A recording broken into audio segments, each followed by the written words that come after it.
Ak dovolíte, toto je téma, kde ja môžem odpovedať politicky, ale vedľa mňa stojí človek, ktorý reálne mesačne spotrebováva obrovské 11 miliónov litrov ročne nafty. Takže pravdepodobne on ešte bližšie môže povedať, čo sa vlastne deje a čo nám hrozí.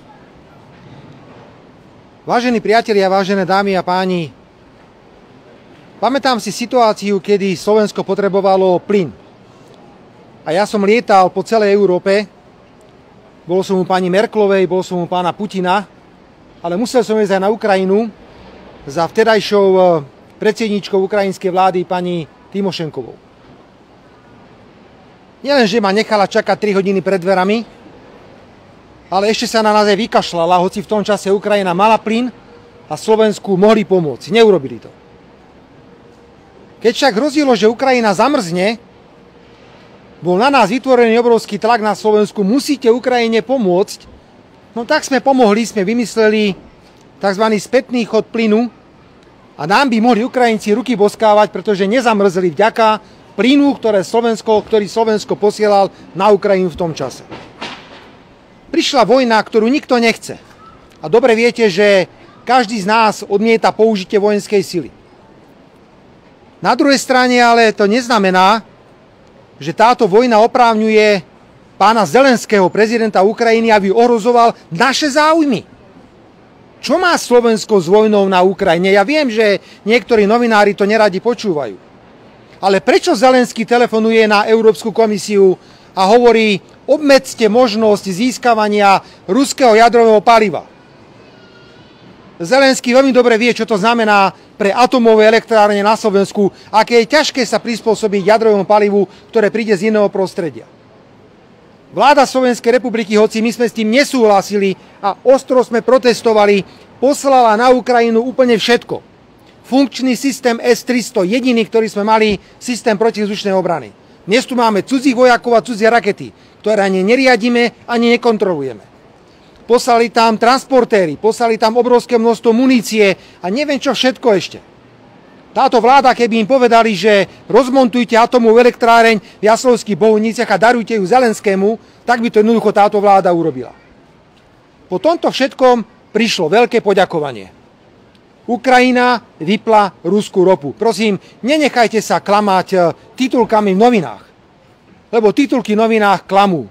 Je to veľmi jednoduché. Ruská strana zaplatila za mesiac august už v júli tranzitné poplatky. Ukrajina si vymyslela, že tieto peniaze nemôže prijať kvôli sankciám a vrátila tento poplatok naspäť do Ruska. A bola to Ukrajina, ktorá zastavila ropu, južnú vetvu, ktorá sa týka nás, Českej republiky a Maďarska. Ďakujeme pekne, pán Zelenský, za všetko, čo pre vás Slovensko urobilo, ako sme sa starali o vašich ľudí, ktorí prišli na Slovensko, čo sme všetko pre nich urobili. Ďakujem pekne. Pán Zelenský ohrozuje ekonomické národné záujmy Slovenskej republiky a my mu musíme začať hovoriť, stačilo, pán Zelenský. Chápeme, že máte problémy, ale nebudete spôsobovať problémy nám tu na Slovensku. To, že hovorím pravdu, že to bola Ukrajina, ktorá zastavila ruskú ropu, potvrdzuje včerajšie vyjadrenie MOLu a súčasne Slovnaftu, lebo Slovnaft patrí pod MOL, že sú pripravení zaplatiť tento tranzitný poplatok Ukrajincom, aby teda Ukrajinci nemali problém so sankciami a potom sa nejako dohodnú s ruskou spoločnosťou a to dotiahnu do konca. Ja som zvedavý, čo dnes budú hovoriť naši predstavitelia. Vláda nezasadá, má mať o 11. hodine tlačovú konferenciu pán Surik, ktorý povie, všetko je v poriadku, buďte kľudní, máme zásobníky, všetko bude fungovať. Ale my sme vás varovali už od jary tohto roku, aký bude obrovský problém, pokiaľ táto vláda bude takto pokračovať, ako pokračuje. Slovensko nemá ruskú ropu kvôli sankciám, ktoré Slovensko same schválilo proti Ruskej federácii. Blahoželám, vláda Slovenskej republiky, blahoželám vašej tuposti a sprostosti. Nijako inak sa to jednoducho v danom okamihu povedať nedá. Za týchto okolností ja držím palce Slovnaftu a MOLu, aby vyrokovali dodávky ruskej ropy na územie Slovenska. Prosím, my tu nehovoríme o žiadnych teraz hrádkach. Uvedomte si, ak sa pozriete na rebríček štátov a ich závislosti od ruskej ropy, Slovensko je na 100% závislé na ruskej rope. Dobre, môžeme niečo doniesť dole z juhu, ale to ani zďaleka nepokrie to, čo potrebujeme na výrobu v Slovnafte. Okrem toho, len tak prejsť z ťažkej ruskej ropy na ľahkú ropu iného typu je veľmi komplikované technologicky. Za týchto podmienok to, čo sa deje, je neakceptovateľné a treba začať nahlas hovoriť pánovi Zelenskému stačilo. Vy nám tu nebudete znižovať životnú úroveň na Slovensku kvôli tomu, že ste celí pobláznení a už neviete, čo máte robiť. A tých vecí tu je strašne veľa.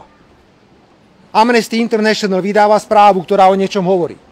Slovenské noviny hovoria, že nebolo korektné, aby Amnesty takúto správu vydalo. A prečo by Amnesty nemohlo vydať správu, že ukrajinské vojska využívajú civilné objekty, odkade strieľajú? Prečo to nie je korektné? Prečo, ak to je samozrejme pravda, prečo nebolo korektné písať, že ombudsmenka na Ukrajine klamala, keď hovorila o znásilňovaní dievčat, lebo klamala, však sama to nakoniec priznala. Prosím, otvorme si vlastné oči. My sme suverénna krajina, my nie sme vazali a sluhovia pána Zelenského. A s touto vojnou Slovensko nič nemá. My sme vždy povedali, ak niekto uteká pred vojnou, má na Slovensku otvorené dvere a čaká ho chlieb a soľ. Lebo my sme taký národ sme a takto to má byť. Ale nie, že tam valíme zbrane, podporujeme vojnu. Vojna musí čo najrýchlejšie skončiť. A chcel by som ešte urobiť jednu výzvu smerom k Európskej únii.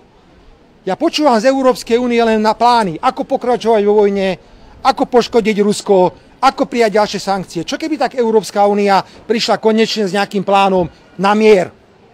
Prečo Európska únia, ktorá má 500 miliónov obyvateľov, nepríde s nejakým projektom a nepovie, musíme tú nezmyselnú vojnu na Ukrajine skončiť, lebo ak sa tam budú valiť zbrane, tak to bude pokračovať ďalej a ďalej. Čiže pravda je taká, nie Rusko. Toto nie je vymysel Ruska. Ukrajina čisto z politických dôvodov, a niekto je to musel odsúhlasiť, zastavila tok ropy na územie Maďarska, Poľska a Česka a ja verím, že podnikatelia v MOLE a Slovnafte, ktorí majú 1000-krát viacej rozumu, ako má Heger s Matovičom, s Osulikom a s Čaputovou, to vyriešia, pretože ak by to nechali na vládu, tak tá ropa sem už nepríde nikdy v živote. Ale poprosím pána Poľného, ktorý o tom vie ešte viacej ako ja z pohľadu praktického života.